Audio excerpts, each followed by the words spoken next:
What's up, ladies and gentlemen? It's Faisal Khamis from the Sports Sofa, and I'm going to take the next couple minutes to analyze the NBA playoffs, the finals that we just saw. Now, as you know, the Dallas Mavericks beat the favored Miami Heat in 6 games, winning the series, of course, 4-2, behind the stellar performance of Dirk Nowitzki. Cool. We've done that. Let's move on to the topic we are all talking about.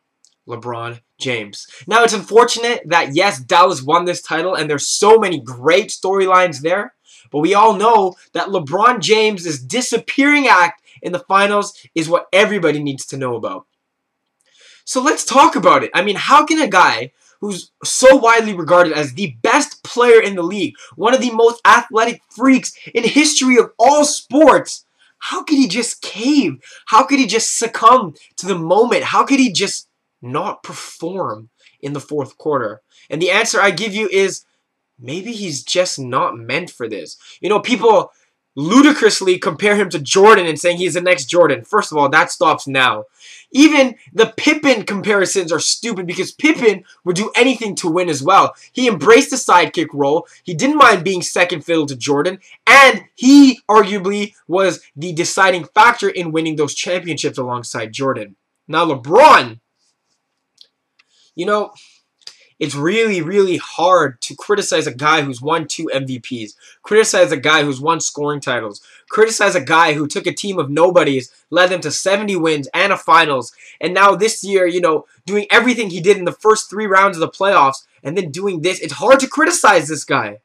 But what he did in these fourth quarters, in these last games, was absolutely indefensible.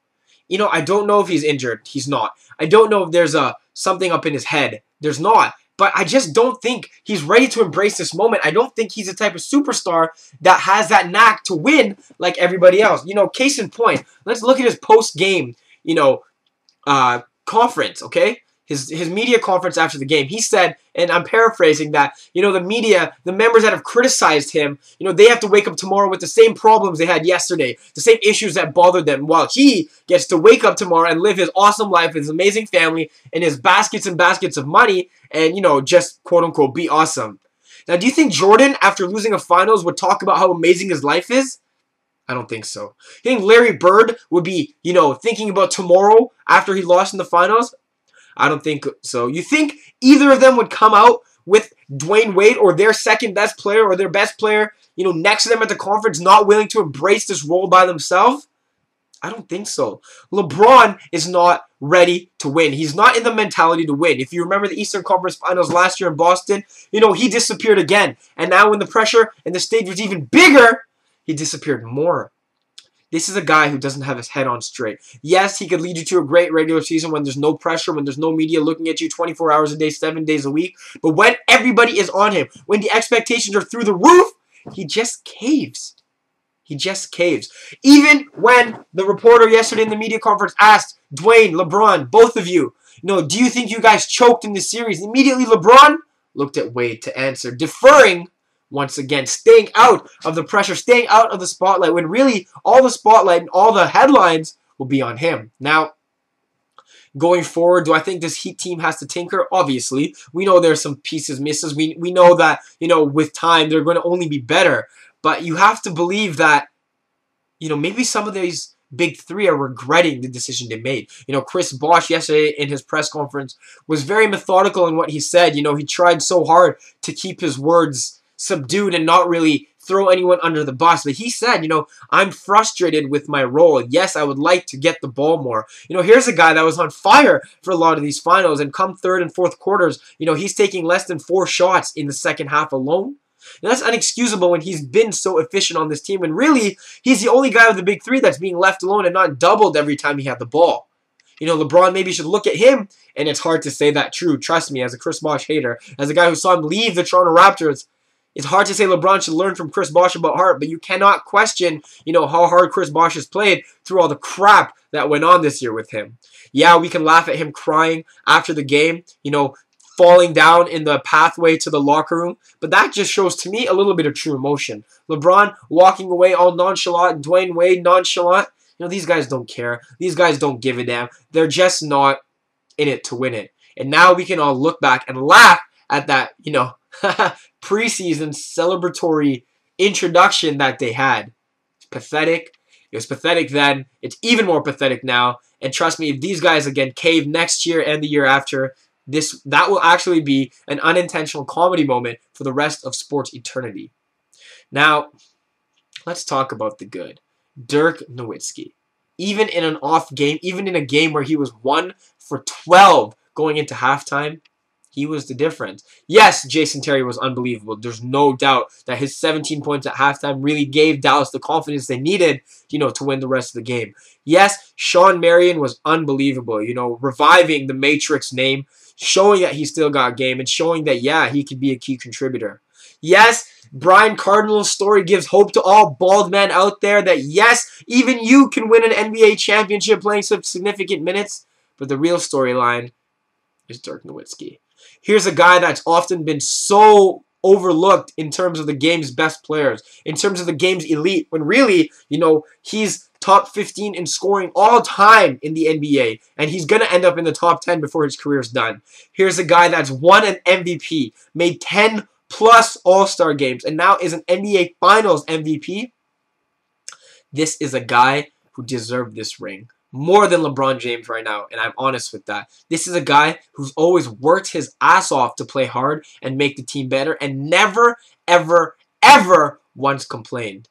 Here's a guy that when Kobe Bryant was a free agent 4 or 5 years ago and Mark Cuban approached Dirk about this, Dirk said, listen, Mark, I know what you have to do. If you want to get rid of me and get Kobe, I get it. And Mark Cuban said, no, I'm sticking with you because I believe you can get it done. Yes, Kobe has more rings. Yes, Kobe has, championships and a better team around him. But Dirk is just a proven winner. Each year, he is with this team. They are one of the top seeds in the West. They're contending for the finals. And even if the players around him are not that great, he makes them better. You don't know if you can say that about Kobe or now even LeBron James. But Dirk, you really deserve it. Coming out in the fourth quarter, you're winning 3 games by yourself on last shots. And how fitting was it yesterday that he put in the last points of the game? It's poetic, as the kids say. Absolutely poetic. Now, in terms of the game itself, this was a game that Miami needed to win, and they really didn't, man. They're, being so much compliancy on their outside shooting when their strength is beating teams with speed and strength and getting to the hole. They stopped doing that after game 2, and really, they look like, after that Dwayne Wade three-pointer meltdown, they looked like a different team. They didn't look like that same attacking, brash, arrogant, cutthroat, step on you even when we're winning team that they were for the first game and 3 quarters. But, hey, do I say the better team won?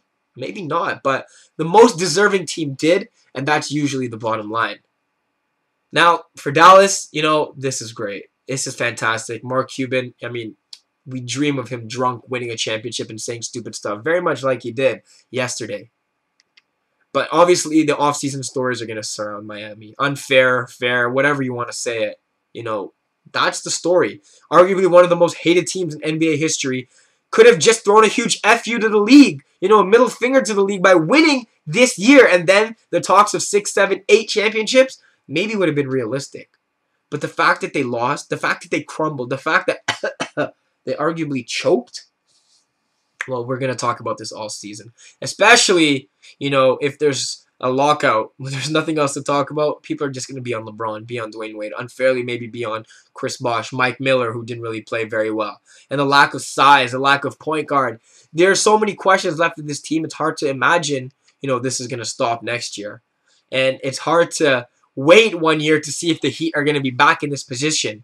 But I know that they're going to be better. And, even though they don't look like they're the team to do it, they will learn from this because of Pat Riley, because of Eric Spoelstra, who I think, is unfairly being criticized right now. Yes, he can do whatever he wants, but he can't put the ball in the bucket. He can't tell LeBron, step up your damn game because, he's LeBron James. Sometimes you just trust that your MVP-like players are going to figure it out. Unfortunately for the Miami Heat and their 10 fans, they didn't. Fortunately for Brian Cardinal, Ian Mahimi, Jason Kidd, Dirk Nowitzki, Sean Marion, the Mavericks, they did. And that's why they're champions. And truly, like I said, they really deserve it. I promise you, they won't be back here next year. Look for the Lakers to be better. Look for Chicago to be better. Look for Oklahoma City to retool a little bit. And look for Miami, of course, to try to avenge this in any way they can. But for Dallas, this is great. They got their one championship. Dirk has his ring. He cements himself as a top 20 player, in my opinion, of all time. Jason Kidd, arguably one of the best point guards of all time, finally getting the ring that he so deservedly, earned over his years. And I don't know. I guess we can stop comparing LeBron to Jordan, right? Because that's stupid. Jordan would never let this happen. Jordan would never let a team up 15 in Game 2 lose that game. Jordan would never let a team up 3 in the last minute lose a game. But I guess there's a difference. It's time to start maybe comparing LeBron James to LeBron James, because that's really the only comparisons we have. He caved last year. He's got swept in the finals before, and now, he disappeared for most of the finals this year. I don't know. We'll have to wait and see, I guess, what the offseason holds, because there's so much uncertainty about whether the league will even be playing next year. Let's hope, after the unbelievable playoffs and season we had, that the league does find a way to resolve their issues. Aside from that, it's been an unbelievable year covering basketball. Big up to all of you guys who supported the Sports Sofa through their basketball year. Know that this offseason next year, we're only going to get stronger like LeBron. We're not going to disappear. We're not going to cave. We might shave our head like Brian Cardinal, because that's what it takes to win championships. For the most comfortable seat in sports, for the most comfortable seat in basketball, to join us at the Sports Sofa. Thanks for this season, guys. Cheers.